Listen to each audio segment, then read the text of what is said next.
Oh, sa katahimikan ng lupa, ang mga pangako'y hindi namamatay. Sila'y pinapasa.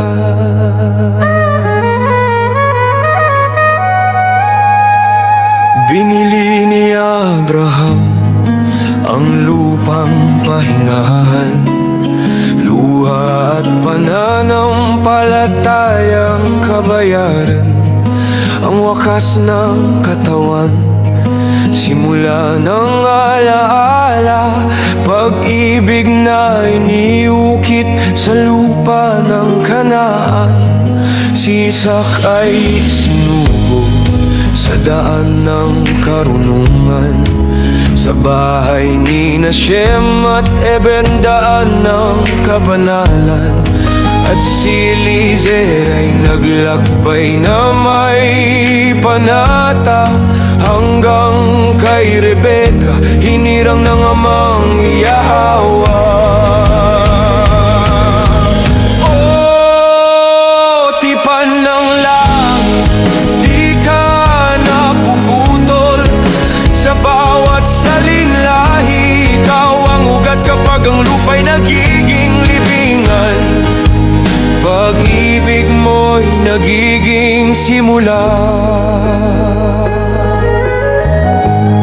Mga anak at mga bansa, si Ketura'y naging asawa sa huling yugto. 6 na anak ang isinilang sa kanyang sinapupunan. Mula kay Ismael at sa mga anak ni Ketura, mga bansa'y tumubo sa ilalim ng araw.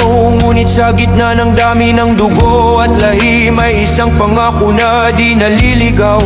Ang tipan ay dumadaloy sa piling ng tapat, hindi sa lakas, kundi sa pagsunod. Si Isaac at Rebecca ay lumuhod sa dilim, panalangin ng alay sa katahimikan ng gabi. At dininig ng langit ang luha ng paghihintay. Isinilang sina Esau at Jacob, 200 ng buhay.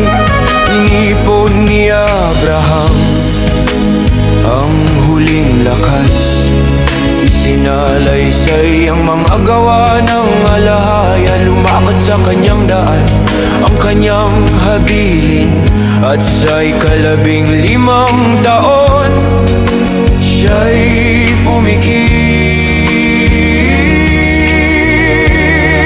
O Ama ng panahon, kami nagluluksa, buong lupa'y yumuko sa iyong lingkod. 1 taon ang luha ng bata at hari, sa alaala ng taong tinawag mo.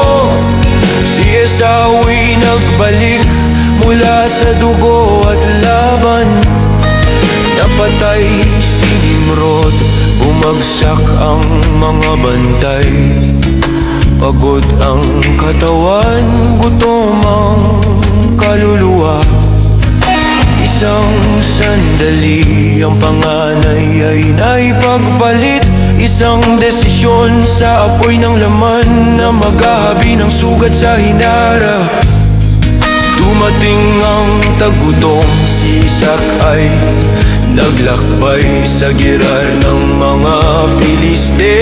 Ayon sa panahon, ngunit sa utos ng amang Yahweh, siya'y nagbalik sa Hebron, lupang may pangako at tinig. Si Jacob ay nagsumamo sa aral ng alahaya Yahweh, 32 taon sa bahay ni Shem. Ngunit si Esau'y tumanggi sa daan ng liwanag, at pumili ng asawang Kananea.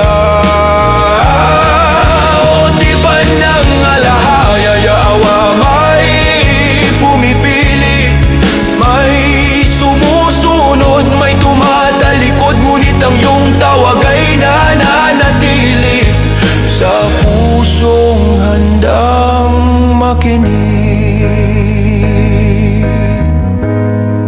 Sa panlilin lang, bendisyon ay nakuha, at ang takot ay sumilang sa puso ni Jacob. Tumakas siya sa bahay ni Eber, 14 na taon sa pagtatago. At pagkatuto, muling nag-asawa si Esau sa lupaing iyon. At nang bumalik si Jacob sa ama niyang mahal, banta pa rin ang galit ng kapatid, kaya't tinawag siya ng landas patungong Haran. Sa utos ng ama, iniwasan ng mga Kananea, bitbit ang pangako, ngunit walang ari-arian. Sa daan, hinarang ng anak ni Esau, at lahat ng tagli niya'y ninakaw sa gabi. Mag-isa si Jacob sa dilim ng daan, ngunit hindi nag-iisa sa mata ng langit. Sa bundok ng Moria, ang langit ay bumukas. Nagpakita ang amang Yahwa sa takas na anak, isang tipanang itinayo sa lupa. At panaginip, hindi kita iiwan, ang tinig na umalingaw-ngaw sa bahay ng kanyang tiyuhin. Nangako ang puso, 7 taon ng paglilingkod para kay Raquel. Pag-ibig na hindi minamadali, pag-ibig na handang maghintay. O lakas, o lakas, o tipa ng langit sa luha at pawis. Ikaw ang awit ng aming lakbayin, mula kay Abraham hanggang kay Jacob. Pag-ibig mo ang pamana ng sangkatauhan.